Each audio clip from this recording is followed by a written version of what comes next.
quick shout out to all my patrons who are supporting me. Thank you, I appreciate it. If you want to check it out and go sign up over there, I'll leave a link in the description. What's up, guys?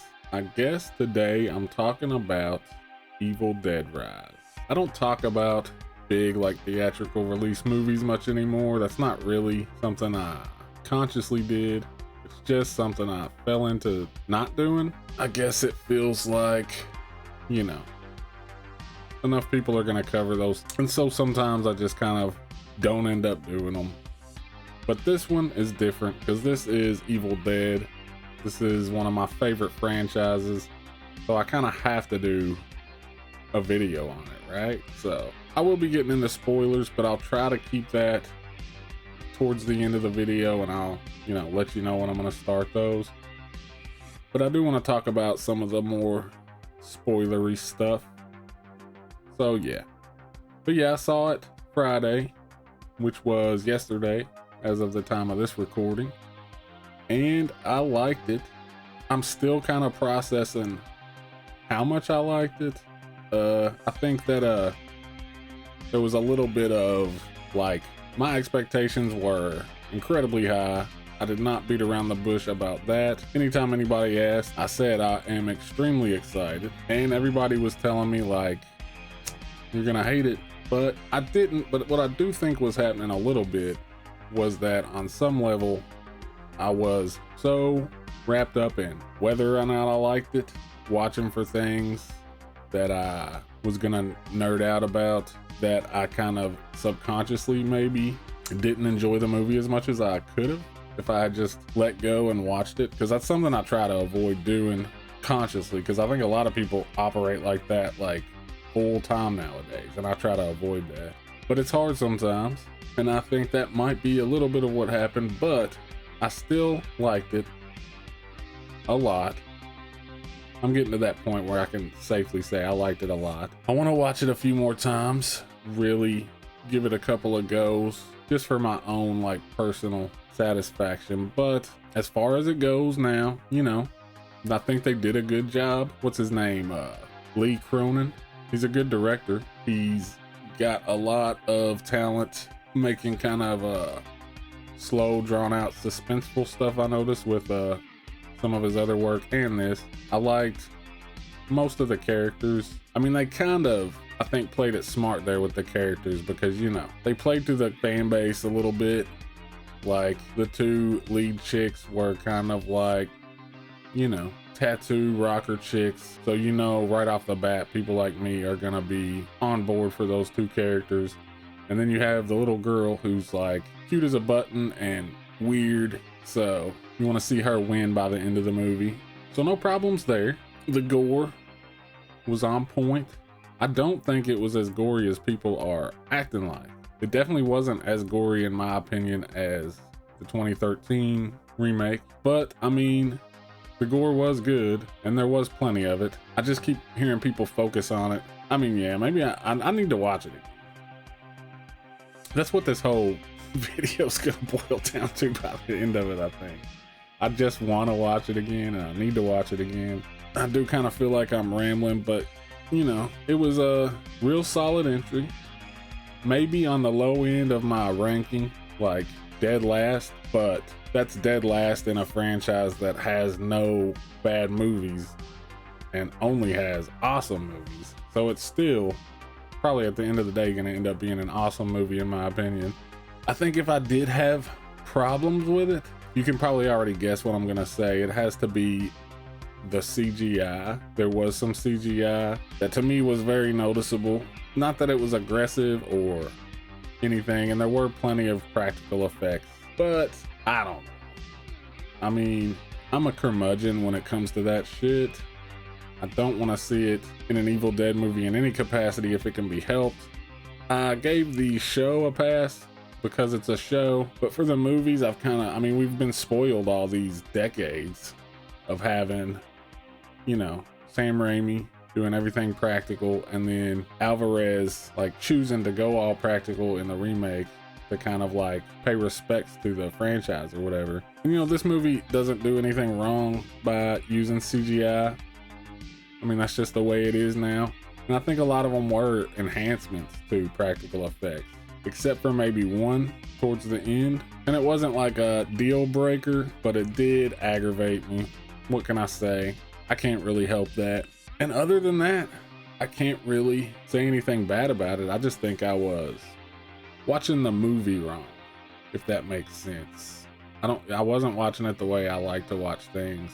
I try really hard to watch things, which is like objectively without all the baggage to ruin it. You know, I was doing that with Halloween, these last 2 or 3 movies, and it worked out well. And then, you know, I mean, I've done it with other stuff like the Candyman remake recently, and I just didn't like that movie.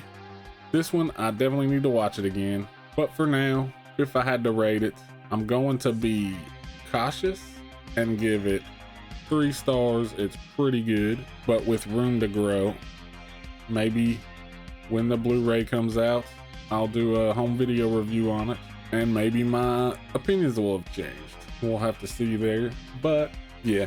And now I'm gonna get into spoilers. So if you haven't seen the movie, now's the time to leave, go watch it, come back if you want or something. But yeah, from here on, spoilers. So one thing I really liked that they were doing was they were putting little references to the other movies in there. My favorite of which was the eyeball gag. Like, you know, in Evil Dead 2, when Bobby Joe like swallows the eyeball or whatever, they did like a more serious but still campy and humorous like take on that, where the mom chews out the dude's eye, coughs it out into the kid's mouth. He chokes on it, kind of dies off screen, but that was really fun. There were a couple other references, one though at the very end, which I really like, and that's because of the like kind of thing they're doing overall through the whole franchise with these remakes, is how all of the endings always seem to like have little moments that hint that events are repeating themselves.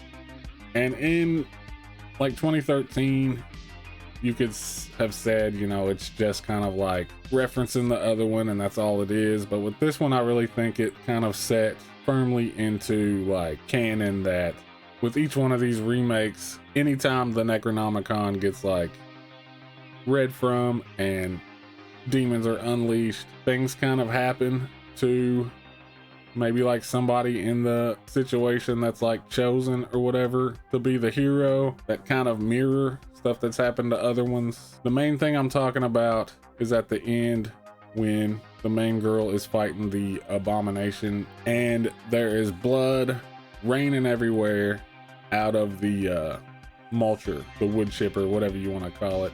And like it wasn't raining blood literally, but the wood chipper kind of made it seem like it was raining blood all over like the car and then eventually her, which is kind of like reminiscent of the end of the 2013 remake where it literally rains blood.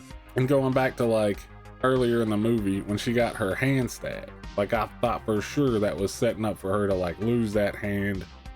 That didn't happen, but they're already talking about sequels, so maybe it will happen. I thought for sure she was gonna lose that hand though, but she didn't. But still, it's little things like that that really pulled me back in, especially like at the end. I really got pulled in the third act because of stuff like that, and also that abomination where it's just like the mom and the 2 kids. And she'd referenced that earlier, like when she first got possessed, she was saying like, all I could think about was cutting you open and crawling inside you so we could be together forever, whatever. And then it kind of happens. They all like meld together to form like a fucked up Kandarian abomination or whatever, which we'd seen a little bit in the show towards the end of the last season or whatever. But yeah, that was cool. I wish it had been more practical and wish it had have gotten maybe a little more screen time. Going back to what I was talking about earlier with the CGI bothering me, I think that like one shot right at the end where it's like the 3 heads and it's obviously CGI, that really hurt it. It would have been cool to see them build like a practical, I mean, it wouldn't have been hard, And that's where I'm kind of wondering if that was CGI enhancements on a practical dummy, just to make it like blink and look around and shit. I don't know. But yeah, I think that over time, watching this movie a few more times, it'll really start to grow on me. I liked our final girl. I wouldn't mind seeing her in other installments. I like the 3 books thing. That is, you know, do you want to take that as that's the 3 books you saw in Army of Darkness? I don't think I want to take it like that. I kind of always figured those were like the book and 2 mimics. But you could say that this is like Ash's Necronomicon, Mia's Necronomicon, and then this one. You could do that if you wanted.